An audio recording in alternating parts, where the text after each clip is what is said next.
Salam rakyat buruh Indonesia. Bicara aksi tanggal 10 ini memang sangat seksi, Gila-gila sedap. sangat seksi. Karena memang ada beberapa catatan. Ya. Catatannya adalah satu, perlu ditingkatkan lagi, Ya. terutama masa aksinya. Ya, Dan yang kedua, apresiasi pada Polda Metro Jaya yang cukup humanis. Kalau nggak ada bunga-bunga di lapangan itu biasa lah, biasa. Tapi dengan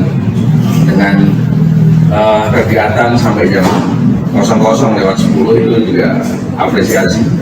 Artinya semoga ini bagian daripada memahami cerita atas nasib dari pada kaum buruh khususnya. Yang lebih jauh saya lebih berhadap menghimbau, mengajak kepada seluruh pimpinan organisasi serikat buruh, baik itu federasi maupun konfederasi, mari bersama-sama untuk memperjuangkan penolakan atas undang-undang yang memang menyengsarakan rakyat Indonesia, lebih khusus masyarakat buruh saat ini. Selama ini pasca kebebasan demokrasi mulai dari tahun 98 sampai saat ini memang cukup luar biasa. Cuman otokritiknya adalah demokrasi semakin kesini semakin kebablasan, dalam artian semua sadar, banyak pihak yang sadar bahwa organisasi buruh ini di kotak-kotak dengan bendera dan warna. Tentunya idealnya para pimpinannya mulai mengikis pemikiran-pemikiran itu dengan bersatu padu tanpa harus saling tendang, saling hantam. Yang mesti dilakukan adalah saling memperkuat dan saling support. Itu yang pertama. Yang kedua, mengajak pada seluruh masyarakat buruh khususnya dan masyarakat Indonesia bahwa pasca diundangkannya Undang-Undang Cipta Kerja ini banyak sekali persoalan-persoalan yang muncul. Masalahnya sama, tapi rasanya berbeda, ragamnya juga menjadi beragam-ragam. Ancaman ke depan bukan hanya persoalan PHK, tapi status kerja kontrak atau PKWT, perjanjian kerja waktu tertentu, kemudian sistem outsourcing ini juga menjadi hantu yang cukup menakutkan.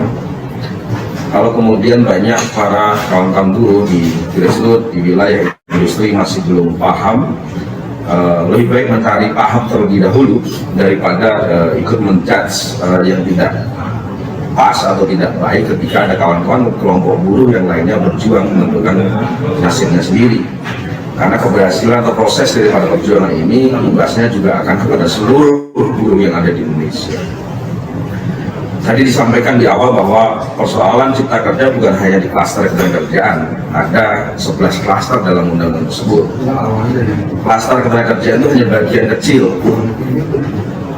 Ada persoalan lingkungan, ada persoalan pertanahan. Artinya bahwa bagi buruh sudah terkena imbas terhadap undang-undang cipta kerja di bidang industri, begitu pulang ke rumah juga mau tidak mau, suka tidak suka terkena dampak ke depannya terkait dengan pengaturan mengenai pertanahan maupun persoalan lingkungan. Yang paling krusial adalah saat ini kejahatan lingkungan, persoalan pidana lingkungan itu bukan lagi dikategorikan sebagai kejahatan. Ini menjadi sebuah persoalan. Bicara lingkungan, apalagi bicara pertanahan, ini erat kaitannya dengan persoalan kedaulatan.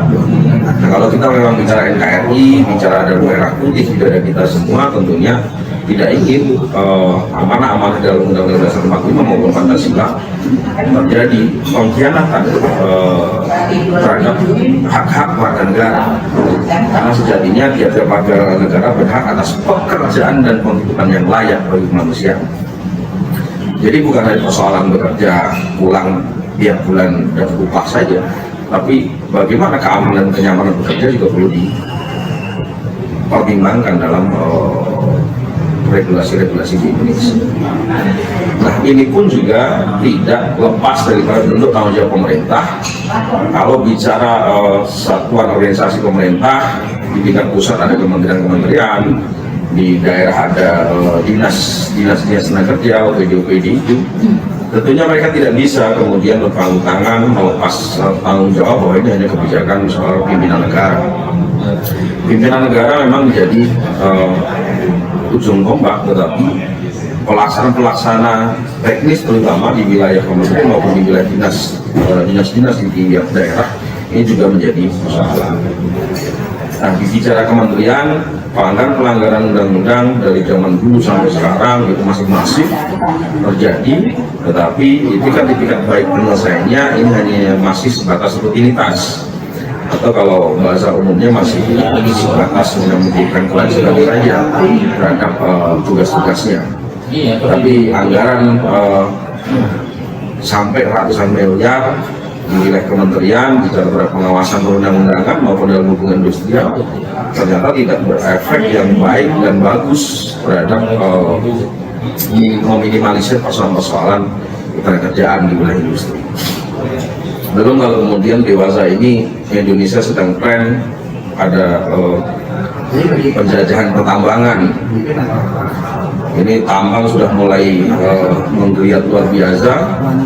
Nah, ternyata dengan wilayah tambang yang sangat kaya tidak berbanding lurus dengan bentuk-bentuk atau langkah-langkah upaya kesejahteraan bagi pekerja buruhnya di perusahaan tambang maupun terhadap masyarakat umum di wilayah perusahaan tambang. Banyak kasus-kasus perjanjian kerja waktu tertentu atau kontrak upah yang tidak sesuai, resiko pekerjaan-pekerjaan yang hingga mengakibatkan hilangnya nyawa pekerja buruh.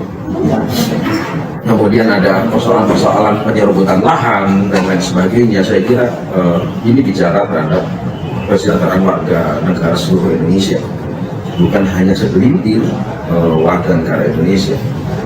Nah, artinya bahwa dalam gerakan 10 Agustus kemarin itu bagian daripada embrio gerakan tentang gelombang penolakan undang-undang cipta kerja.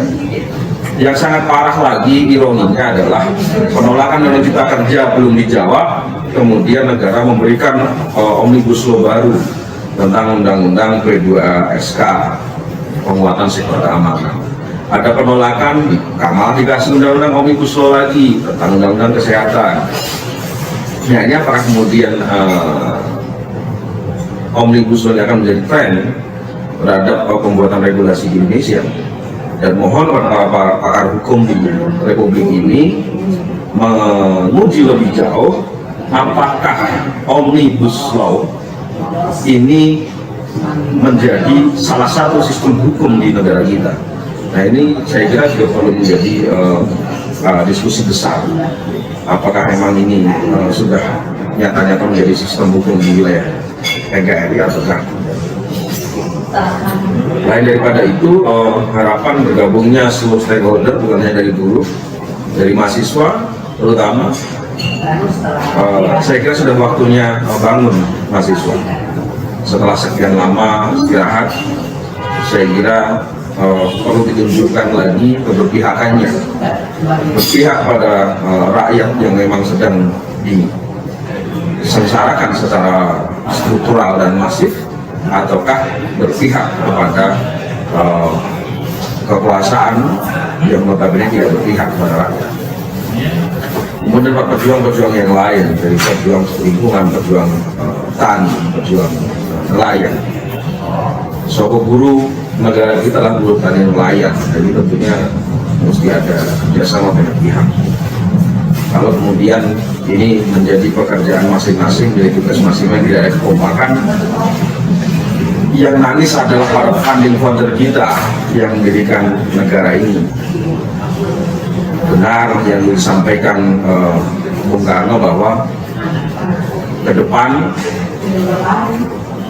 kita bisa lepas dari penjajahan Belanda maupun Jepang, tapi ternyata kita menemukan penjajahan baru, yaitu penjajahan ekonomi. Saya kira ini perlu menjadi presentasi. Ke depan harapannya adalah semakin bersatu, semakin solid, terutama kekuatan buruh. Jangan ada lagi pembedaan, jangan lagi ada pembelahan, apalagi ada kastanisasi hanya karena persoalan bendera dan warna. Ini akan menjadi celah lebar tentang persoalan soliditas dalam gerakan buruh.